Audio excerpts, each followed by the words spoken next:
మీరు ఎలాంటి బిజినెస్ చేస్తున్నా ఏఐ టూల్స్ ద్వారా మీ బిజినెస్ ని డబుల్ చేసుకోవచ్చు. జస్ట్ 49 రూపీస్కే AI tool. Welcome to Suman TV. నేను మీ సుమన్ టీవీ నాగ్. ప్రస్తుతం సోషల్ మీడియాలో మనం కనుక చూస్తే మోహన్ బాబు గారి ఫ్యామిలీకి సంబంధించినటువంటి వాటిల్లో ఏదో కొన్ని గొడవలు అవుతున్నాయి అనేటువంటి న్యూస్ అయితే మనం చూస్తూ ఉన్నాం. అయితే దీని వెనక గల ప్రధాన కారణాలు ఏంటి? నిజంగానే గొడవలు అవుతున్నాయా? సోషల్ మీడియాలో వచ్చేటువంటి న్యూస్ కరెక్టా కాదా? ఏముంది? అండ్ గతంలో అయితే విష్ణు గారు అండ్ దాంతోపాటు మనోజ్ గారు కొట్టుకున్నట్లు ఒక వీడియో అయితే బయటికి రావడం జరిగింది. దాని మీద రకరకాల కథనాలు అయితే మనం చూసాం. బట్ అది ఎప్పుడైతే దానికి సంబంధించినటువంటి ఎక్స్ప్లెనేషన్గా ఒక వీడియోని విష్ణు గారు రిలీజ్ చేయడం జరిగింది. సో ఫర్దర్గా దీనికి సంబంధించినటువంటి డీటెయిల్స్ తెలిస్తే ఇదంతా ఇది అని చెప్పేసి ఒక కథనం అయితే అప్పట్లో బయటికి రావడం జరిగింది. దానికి సంబంధించి ఒక వీడియో కూడా బయటికి రావడం జరిగింది, చూసాం మనం. ఇప్పుడు వచ్చేటువంటి న్యూస్ ప్రకారం కనుక మనం చూస్తే డెఫినెట్గా పెదరాయుడు ఇంట్లో గొడవలు జరుగుతున్నాయా? ఏమవుతోంది?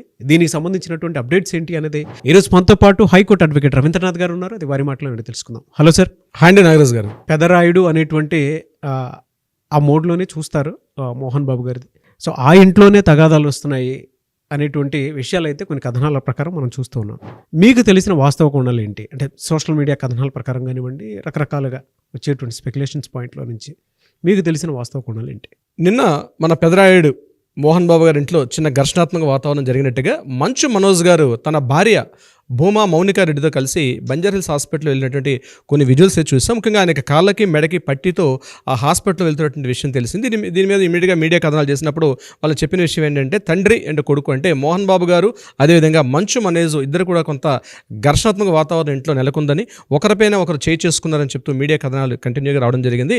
ఇమీడియట్గా 100కి డైల్ చేసిన తర్వాత మంచు మనోజ్ గారు డైల్ చేసి నా ఫాదర్ నన్ను ఇట్లా కొట్టారని చెప్పిన తర్వాత ఆయన అక్కడి నుంచి హాస్పిటల్ అడ్మిట్ అవ్వడం కోసం చెప్పి నిన్న బంజారాహిల్స్ చూస్తున్నటువంటి విజువల్స్ అయితే మనం చూసాం. దీనికి సంబంధించి మంచు మనోజ్ గారు అండ్ భూమా మౌనికారెడ్డి గారు ఆస్తికి సంబంధించి మోహన్ బాబు గారితో కొన్ని ఆస్తి తగాదాలు ఉన్నట్టుగా కూడా కంటిన్యూగా మీడియా కథనాలు వస్తున్నాయి. అయితే దీనికి సంబంధించి మీడియా కథనాల ముందు అసలు మంచు మోహన్ బాబు గారి యొక్క వాళ్ళ యొక్క ఫ్యామిలీ ఏంటి, వాళ్ళ డీటెయిల్స్ ఏంటి కొన్ని వివరించే ప్రయత్నం చేసిన తర్వాత అప్పుడు ఈ ఆస్తి తగాదా ఎలా ఉంటుంది, అసలు ప్రాపర్టీ ఏంటి, దేని కిందకు వచ్చింది, మనకున్నటువంటి కొంత మీడియా కథనాల ద్వారా కావచ్చు, మనకున్న న్యాయ పరిజ్ఞానం ద్వారా మీకు అందించే ప్రయత్నం చేస్తాను నాగరాజ్ గారు. ముందుగా మంచు మోహన్ బాబు గారు నిజంగా ముక్కుసూటి మనిషి, నిగర్వి, చాలా అద్భుతమైన వ్యక్తి. ఎందుకంటే నటన రంగంలో ఆయనకంటూ ఒక విలక్షణటువంటి తనకంటూ ఒక పాత్ర ఉంది, తనకంటూ ఒక రిమార్క్ వేసుకున్న వ్యక్తి, అందులో నో డౌట్ ఎట్ ఆల్ ఒక అద్భుతమైన వ్యక్తిగా చెప్పుకోవచ్చు.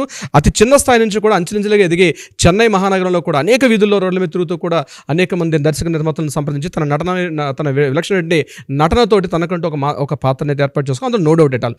నాట్ ఓన్లీ ఒక నటన రంగం కాకుండా తను ఎడ్యుకేషన్ సిస్టంలో కూడా తనకంటూ ఒక పాత్ర పోషించాడు. ఎందుకంటే వాళ్ళ ఫాదర్ నారాయణ స్వామి నాయుడు గారు, అసలు పేరు పూర్తిగా భక్తవత్సల నాయుడు, మోహన్ బాబు గారికి అసలు పేరు. ఇతను చిత్తూరు డిస్ట్రిక్ట్లో మోదుగూరపల్లి అని చెప్పి ఆ ప్రాంతంలో ఉన్న వ్యక్తి. ఒక పీడీ అంటే ఫిజికల్ డైరెక్టర్, యాక్చువల్గా ఒక డ్రిల్ మాస్టర్గా వాళ్ళ అబ్బాయిగా పనిచేస్తూ ఈయన కూడా డ్రిల్ మాస్టర్ వర్క్ చేస్తూ ఆ ఎడ్యుకేషన్ సిస్టమ్ మీద తనకున్న ఇంట్రెస్ట్ ఇన్ని సంవత్సరాలుగా 40 సంవత్సరాలు 50 సంవత్సరాలుగా నటనారంగం ఉన్నప్పుడు కూడా మళ్ళీ ఆ డ్రిల్ మాస్టర్ ఆ ఎడ్యుకేషన్ సిస్టమ్ని విడిచిపెట్టకుండా తిరుపతిలో దగ్గరగా ఆయన ఒక స్కూల్ కూడా ఏర్పాటు చేశారు, సరస్వతి విద్యానికేతన్. ఆ సరస్వతి విద్యానికేతన్కి ఆయనకి ప్రో ఛాన్సలర్గా వర్క్ చేస్తున్నారు ఇప్పుడు మనకి మంచు విష్ణుబాబు గారు. ఇక్కడికైతే ఇన్ఫర్మేషన్. సో ఈయన యొక్క ఫ్యామిలీ డీటెయిల్స్లోకి మనం వెళ్ళే ప్రయత్నం చేద్దాం నాగరాజ్ గారు. మంచు మోహన్ బాబు గారి యొక్క మొదటి భార్య విద్యాదేవి గారు, విద్యాదేవి గారికి పుట్టినవారు లక్ష్మీ ప్రసన్న అండ్ మంచు విష్ణుబాబు గారు. వీళ్ళిద్దరు జన్మించిన తర్వాత కొన్ని కారణాల రీత్యా ఆవిడ అకాల మరణం చెందిన తర్వాత విద్యాదేవి గారి యొక్క సిస్టర్ అయినటువంటి నిర్మలాదేవిని ఈయన మ్యారేజ్ చేసుకున్నారు. నిర్మలాదేవికి పుట్టినటువంటి వ్యక్తి మంచు మనోజ్ గారు. మొత్తానికి అందరూ కూడా ఒకటే ఫ్యామిలీ. అక్క చనిపోయిన తర్వాత చెల్లిని మ్యారేజ్ చేసుకోవడం, అక్కకి 2 పిల్లలు, చెల్లితో పాటు ఉన్నటువంటి వ్యక్తి మంచు మనోజ్ బాబు గారు. టోటల్గా వీళ్ళందరూ కలిసి ఇప్పటివరకు చాలా హ్యాపీ వాతావరణంలో అన్ని రకాలుగా చేసుకున్నారు. ఇందులో మంచు విష్ణుని మాత్రం కంప్లీట్గా ఆయన ఒక ఎడ్యుకేషన్ సిస్టంలో పంపిద్దాం, ఒక ఐపీఎస్ ఆఫీసర్ చేద్దామని కూడా గతంలో ఒక ఇంటర్వ్యూలో మోహన్ బాబు గారు కూడా చెప్పడం జరిగింది.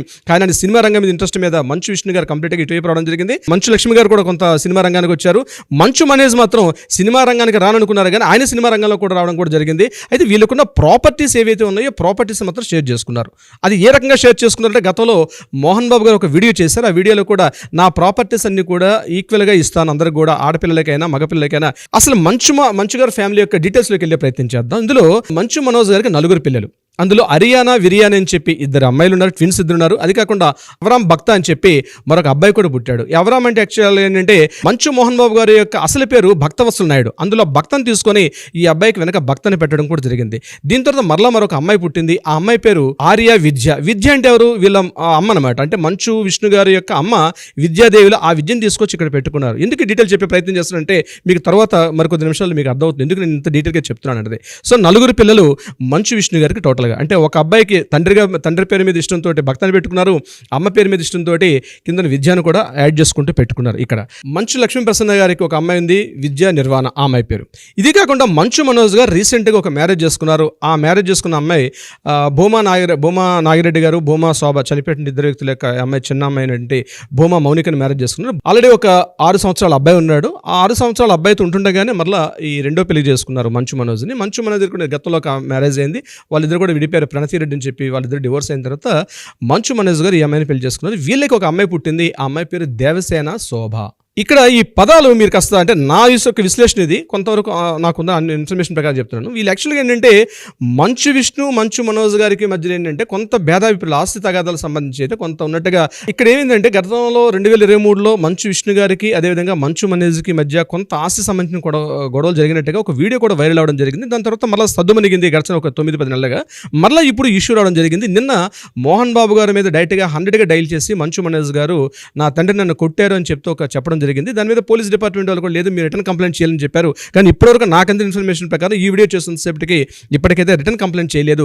దీని మీద మోహన్ బాబు గారి యొక్క పిఆర్ఓ గారు కూడా ఖండించారు. అంటే తండ్రి కొడుకుల మధ్య ఎటువంటి ఘర్షణ జరగలేదు. మోహన్ బాబు గారి యొక్క అసిస్టెంట్ అంటే ఎవరైతే ఆయనకు ఒక సహాయకుడు ఉన్నాడో అతను మాత్రం వినయ్ కుమార్ అని చెప్పి అతను దాడి చేశాడని పిఆర్ఓ చెప్పడం జరిగింది తప్పించి తండ్రి కొడుకులు గొడవ పడలేదని చెప్పడం జరిగింది. అయితే విషయంలోకి వెళ్లే ముందు అసలు తండ్రి ప్రాపర్టీ కొడుకులకి ఎలా డివిజన్ అవుతుంది అన్న విషయం మీద మనం వెళ్దామండి. అంటే వీలునామా అన్నది తండ్రి కొడుకులకి ఎలా రాస్తారు, ఎలా ఉంటుందనే విషయం మీద గతంలో మోహన్ బాబు గారు చేసిన ఒక ఇంటర్వ్యూలో మాట్లాడినటువంటి క్లిప్పింగ్స్ నేను చూసి ఈ వీడియో చేస్తున్నాను. అందులో తను ఏం చెప్పారంటే ఆ వీడియోలో, నా పిల్లలందరూ కూడా సమాన వాటా ఇస్తాను, నాకు ఆస్తంతా కూడా, కానీ ఆడపిల్లలకి నేను పూర్తిగా ఇస్తాను. ఎందుకంటే ఆడపిల్లలంటే నాకు చాలా అభిమానం ఎక్కువ, ఆడపిల్లల మీద నాకు చాలా మక్కువ ఎక్కువ. కాబట్టి ఆడపిల్లలు సమానత్వం ఉన్నప్పుడు కూడా ఆడపిల్లలకు నేను కొంత ఎక్కువ ప్రిఫరెన్స్ అయితే ఇస్తాను అని చెప్తూ ఆయన మాట్లాడిన మాటల మీద జరిగింది. ఆ ఇంటర్వ్యూలో కూడా వేసిన క్వశ్చన్కి ఆయన సమాధానం చెప్తూ నాకున్నటువంటి పిల్లలందరూ కూడా ఈక్వల్ వాటా ఇస్తాను అని చెప్తూ ఒక చిన్న సూచన అయితే చేయడం జరిగింది. సో నేను దాన్ని దృష్టిలో పెట్టుకొని మీతో మాట్లాడుతున్నాను. తనకున్న ప్రాపర్టీ అంతా కూడా తన కష్టార్జితం.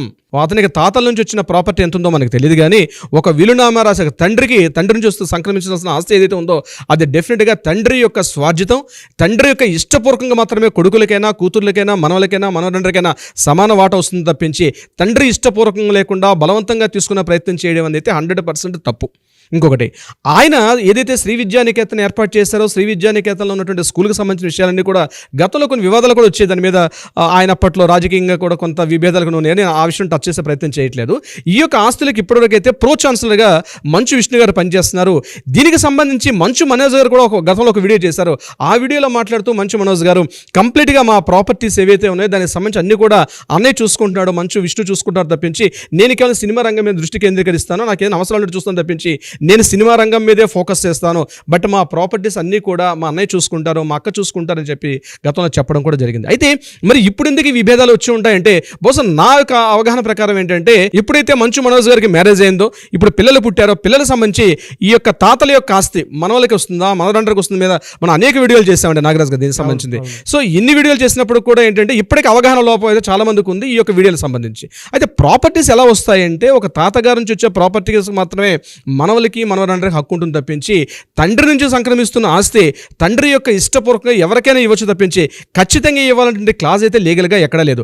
అది తండ్రిని మనం రెస్పెక్ట్ చేస్తూ, తండ్రిని యొక్క బాగోగులు చూసుకుంటూ, తండ్రిని యొక్క ఆయన యొక్క సమ్మతిని పొంది మనం తీసుకోవాలి తప్పించి తండ్రి నుంచి మాత్రం వివాదపరంగా వస్తే వివాదం చేసుకుంటూ హక్కు ప్రకారంగా తీసుకునే అవసరం అయితే ఉండదు. అయితే ఇక్కడ బహుశా ఏమి జరుగుండొచ్చు నాకున్న విశ్లేషణ ప్రకారం మీకు చేస్తాను.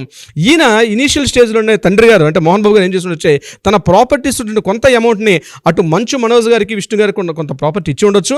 అందులో మంచు మనోజ్ యొక్క ప్రాపర్టీస్లో ఏమైనా లావాదేవీలు మంచి చెడులకు సంబంధించి అవి అందులో ఏమైనా బెనిఫిట్స్ లాసెస్ సంబంధించినవి అవి పూర్తిగా హక్కు మాత్రం మంచు మనోజ్కే చెందుతాయి. అదేవిధంగా ఇక్కడ మంచు విష్ణు గారికి సంబంధించిన ప్రాపర్టీ సెషన్లో కూడా కొంత అమౌంట్ మంచు విష్ణు గారు కూడా ఇచ్చి ఉండొచ్చు. ఈరోజు మంచు విష్ణు గారి యొక్క ప్రాపర్టీస్ అంటే ఎడ్యుకేషన్ సిస్టమ్ మీద ఆయన చేసినవి 72 దేశాల్లో ఆయనకి సంబంధించినటువంటి కొన్ని ప్రాపర్టీస్ కావచ్చు. ముఖ్యంగా స్ప్రింగ్ అనే ఎడ్యుకేషన్ సిస్టమ్ ద్వారా ఆయన సుమారుగా 72 దేశాల్లో ముఖ్యంగా తమిళనాడు, మహారాష్ట్ర, కర్ణాటక, కేరళ ఈ ప్రాంతాల్లో కూడా తన యొక్క విద్యా వ్యవస్థను కానీ ఒక మోడల్ సిస్టమ్ను కూడా డెవలప్ చేశారు. దానికి పూర్తిగా మంచు విష్ణు గారు దానికైతే ప్రో ఛాన్సలర్గా వర్క్ చేస్తున్నారు. అంటే ఎడ్యుకేషన్ సిస్టమ్లో మొత్తం తనకంటూ ఒక కేటగిరీ ఉంటూ వెళ్తున్నారు. ఇక్కడ బహుశా నేను అనుకుంటాను ఏంటంటే ఆస్తి తగాదాల్లో ఈ డిఫరెన్షియేట్ వచ్చి ఉండొచ్చు. అంటే ఆయన సంపాదించిన ప్రాపర్టీ కాకుండా ఆయన అయితే ఇచ్చిన అమౌంట్స్ ఏవైతే ఉంటాయో కొంత మిస్యూజ్ జరిగి ఉండొచ్చు. ఇక్కడ ఈ ప్రాపర్టీస్లో మంచు విష్ణు గారికి ఇచ్చినటువంటి ప్రాపర్టీ వాల్యూ మాత్రం ఈ రోజున లెక్కల ప్రకారం మాత్రం కొంత డెవలప్ అయితే డెఫినెట్గా జరిగింది. మనకు అందిన ఇన్ఫర్మేషన్ ప్రకారం, మనకున్న సమాచారం మేరకు, ఉన్నటువంటి మీడియా సమాచారం ప్రకారం అయితే ఉంది.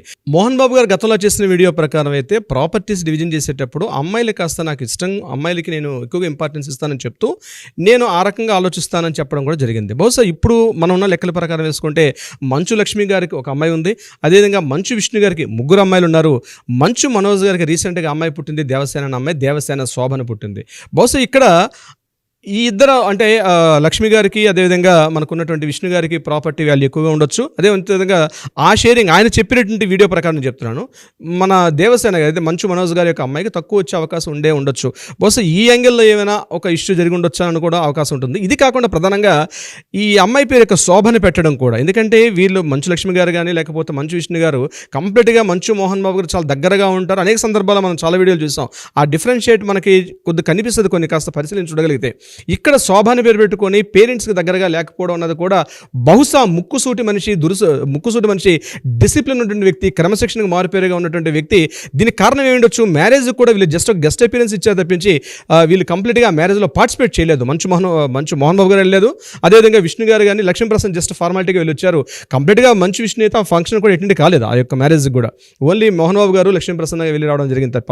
అంటే బహుశా ఇటువంటి ఏవైనా కుటుంబ నేపథ్యం సంబంధించి ఉండే అవకాశం అయితే ఉంటుంది. ఏదేమైనప్పుడు కూడా ఒక ఆదర్శవంతమైనటువంటి ఒక క్రమశిక్షణకి మారుపేరుగా ఉన్నటువంటి మోహన్ బాబు గారి ఇంట్లో ఇటువంటి సంఘటనలు జరగడం, దీని మీద సర్వత్రా చర్చనీయాంశం అవడం అనేది కొంత బాధాకరమైనప్పుడు కూడా ఇట్లాంటి జరగకూడదని కోరుకుందాం. ఎందుకంటే చాలామంది నటులకి మోహన్ బాబు గారు అనే వ్యక్తిని ఒక రీప్లేస్ చేయలేనటువంటి వ్యక్తి. ఎంతోమంది నటులు 100,000 మంది ఉంటారు, కానీ ఎక్కడో హిందీలో ఉన్నటువంటి ప్రాణ్కి మళ్ళీ రీప్లేస్మెంట్ ఈ ఒక్క నటుడే కనిపిస్తారని చెప్పి ఎప్పుడో మనకి బిఆర్ చోప్రా లాంటి మహానటుడే ఒకసారి చెప్పడం జరిగింది. హిందీలో ప్రాణం చెప్తారు, అదేవిధంగా తెలుగు సౌత్ ఇండస్ట్రీలో మొత్తం ఎంటైర్ తమిళ, కర్ణాటక, మలయాళంలో కూడా ఒక్క మోహన్ బాబు గారు అని చెప్పడం కూడా జరుగుతుంది. అటువంటి వారి ఇంట ఇటువంటి మంచు గారి ఫ్యామిలీలో ఒక ఫైర్ జరగడం మాత్రం కొంత వివాదం, కొంత ఇబ్బంది కలిగే విషయం నాగరాజు గారు. సో చివరిగా ముగించే ముందు నాగరాజు గారు, ఈ విషయం సంబంధించి పిల్లలకు సంబంధించిన ప్రాపర్టీస్ అది ముందు భార్య పిల్లల, తర్వాత భార్య పిల్లల అధికారికంగా మ్యారేజ్ చేసుకున్నారు కాబట్టి ఇది రిజిస్టర్డ్ మ్యారేజ్, అంటే పూర్తిగా అధికారికంగా కన్ఫర్మేటెడ్ మ్యారేజ్ కాబట్టి పిల్లలందరూ కూడా ఈక్వల్ షేర్సే వస్తాయి. ఇందులో నో డౌట్ ఎట్ ఆల్. ఒకరికి ఎక్కువ, ఒకరు తక్కువ ఉండే అవకాశం లేదు. ఇక్కడ గుర్తుపెట్టుకోవాల్సింది ఏంటంటే ఇది స్వార్జితం యొక్క ప్రాపర్టీ. మోహన్ బాబు గారు తన కష్టార్జితంతో సంపాదించుకున్న ప్రాపర్టీ తప్ప పూర్వీకుల ఆస్తి అంటే ఏన్షియంట్ ప్రాపర్టీ కాదు. కాబట్టి తను రాసుకున్న వీలునామాలో తను ఇంతకుముందు వీడియో ప్రకారం మీకు ఇంతకుముందు గతంలో చెప్పాను, అందరికీ ఈక్వల్గా పార్ట్సే వస్తాయి, నేను అందరికీ ఈక్వల్గా పార్ట్స్ వస్తాయని చెప్పడం జరిగింది. అయితే ఎక్కువ తక్కువ ఉంది, దట్ ఇస్ ఆయన వీలునామాలో ఏం అల్టిమేట్ రాస్తే యాజ్ ఇట్ ఈస్గా ఆ వీలునామాలో ఉన్న హక్కులు పిల్లలకు సంక్రమిస్తే తప్పించి వాటి మీద యుద్ధాలు చేసుకోవడం, గొడవలు పడడం, బజార్న పడడం అనేది కరెక్ట్ అయినటువంటి విషయం అయితే కాదు నాగరాజ్ గారు. అట్లా జరగకూడదని ఆశిద్దాం మనం. డెఫినెట్గా అండి, చూద్దామండి ఏ మేరకు ఉంటుంది అనేది. Anyways thank you so much Ravindranath గారు. Thank you so much Nagaraj గారు.